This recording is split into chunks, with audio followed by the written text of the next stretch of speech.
And this episode is sponsored by American Home Shield. No one likes to think about household breakdowns, but hey, they happen, and way more often than you'd like. That's why it pays to have a plan from American Home Shield to help cover the cost to repair and replace things like your heating system, AC, or your refrigerator. They also know that not two homes are the same. That's why they have new options to help you find just the right coverage. Service fees, limitations, and exclusions apply. See the plan for details. And American Home Shield members get more coverage options and fewer exclusions. From HVAC systems and plumbing to kitchen appliances, their plans help protect parts of up to 23 essential home systems and appliances. And one of the things I like most is that coverage is available no matter how old your system or appliances are. So keep your home up and running and your budget on track with American Home Shield. Right now, my viewers can take $50 off their most comprehensive plans ever. Click the link below or go to ahs.com/MrMakeItHappen now to save $50. That's ahs.com/MrMakeItHappen for $50 off any plan.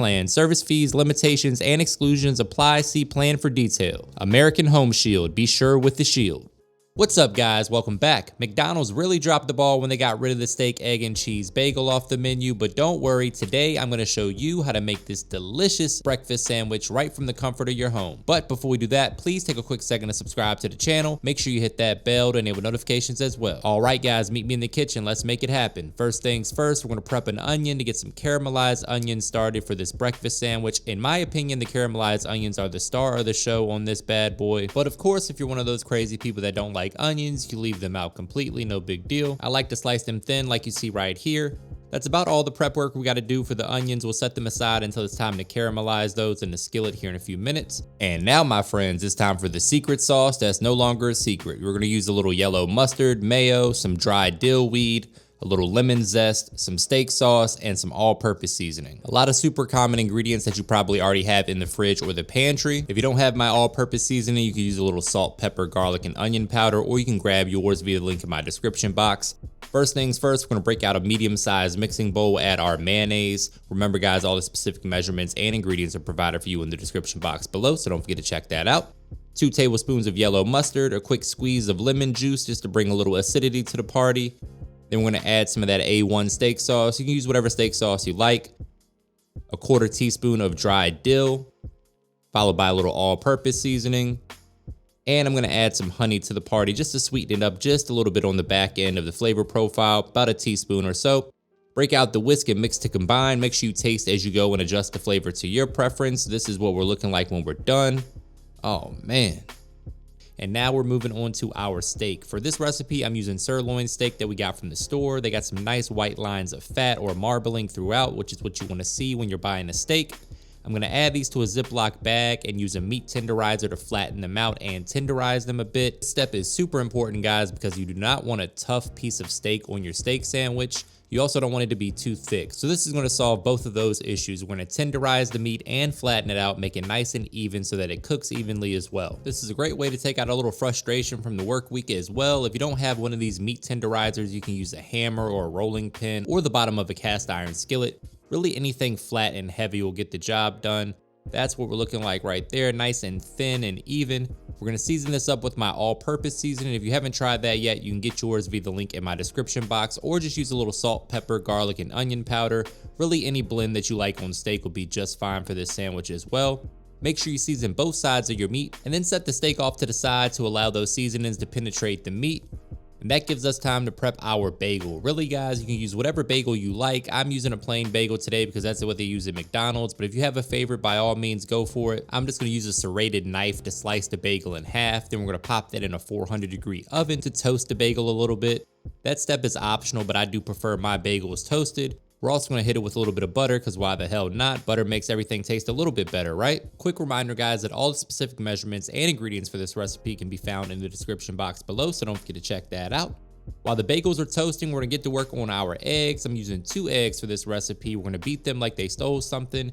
You really wanna whisk them nicely because we're basically making like an omelet. We're gonna fold that over for our sandwich. I'll show you guys how to do that here in just a second. But aggressively whisk those eggs until they're nicely beaten.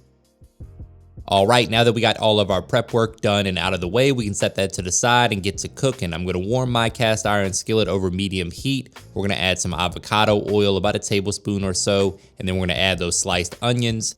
I'm looking to caramelize these onions to really build some flavor for this sandwich. And you don't want your heat to be too high. I like working over medium heat for this. It's gonna take about 5 to 7 minutes to really brown up. Next, I'm gonna add a little all-purpose seasoning, or you can just use a little salt and pepper. That'll work as well. You just wanna work them around the skillet, make sure nothing's sticking to the bottom or to the sides. We don't want any of these onions to burn. We just want them to develop some nice color and begin to caramelize, releasing their natural sugar. We're also gonna hit that with a little worst word in the world sauce. That's gonna add some umami and help the onions develop some nice color. Once the onions are cooked to your preference, we're gonna go ahead and remove them from the skillet and get started for the real star of the show, which is this steak that we have. We're gonna increase the heat to medium high. We want the skillet nice and hot. I'm gonna add about a tablespoon more of avocado oil, lay the steak in away from you and press down for maximum surface area contact. You really want that steak to be flush with the skillet so you can get a nice sear like this. Once you have a beautiful crust on one side, we're gonna flip the steaks over and allow the other side to get some color as well. Usually takes about 90 seconds per side, roughly, for steaks this size. Flip that steak over, add the butter, garlic, rosemary, and thyme, and then we're gonna baste these steaks with all that flavor from the skillet. I can guarantee you one thing, they definitely don't do this at McDonald's. These steak, egg, and cheese bagels are gonna be a hit at your house, I promise. Great for a Saturday morning or a Sunday morning breakfast. Cook your steaks to your desired doneness. I like mine for this sandwich to be somewhere around medium, so that's what we're shooting for. We're gonna finish them in the skillet. No need to pop these in the oven because they're so small and thin, they cook pretty quickly. Set those steaks off to the side to rest, and we're gonna make our eggs real quick. So in a non-stick skillet, we're gonna add 1 tablespoon of butter. To that, we're gonna add those 2 beaten eggs and just let them chill. Don't get to mixing too early, guys. Just let the eggs hang out and kind of firm up. There we go. Just spread them around the skillet. Allow the skillet to do the work. We want the skillet to be on about medium low. You don't want your heat to be too hot for this. We're basically making a quick omelet. I'm gonna hit this with a little salt and pepper. And once it begins to firm up, we're gonna fold it over, and that way it can fit right on the sandwich. So it really takes about a minute or two. Keep your eye on it and make sure that the heat is not too high. When the eggs begin to get firm, like you see right here, we're just gonna fold it over once and then fold it over one more time. That's gonna make sure the eggs are nice and fluffy and have some delicious layers in there. The last step, my friends, is to add the cheese. We're gonna add 1 slice of American cheese, cover it with a lid, and allow that residual heat to melt the cheese. I added a little butter to the bagels that were toasted in the oven for a few seconds. Then we're gonna add that amazing sauce that we made on both sides of the bun, because why the hell not? There we go. Be generous with that stuff, guys. It is absolutely gold and makes the sandwich super delicious. There we go. Spread it out nice and even. We're gonna add those caramelized onions to the bottom layer. Those are looking fantastic. Say it with me, guys. Looking good. Now we're going down with our steak that's perfectly cooked. And then our cheese and our eggs right on top. Nice and fluffy. Look at the layers in the eggs. And now, my friends, it's time for the top bun. We're moments away from getting in there for the taste test. I can't wait. That is a beautiful breakfast sandwich right there. Brace yourself for a trademark money shot. Say it with me, guys. Looking good. Grab that serrated knife, and then we're going in for the slice so you can get you guys a cross section. Again, guys, I went for a medium on the steak today. That is how I like mine for a steak sandwich, or medium rare. If you want it well done, you're better off eating beef jerky, and what do you know, I actually have some for you guys. Look how nice I am. There you go. Going in for the taste test. Let me know what you think in the comments. Make sure you give your boy a thumbs up, hit that subscribe button and the bell to enable notifications, and as always, thank you for your support.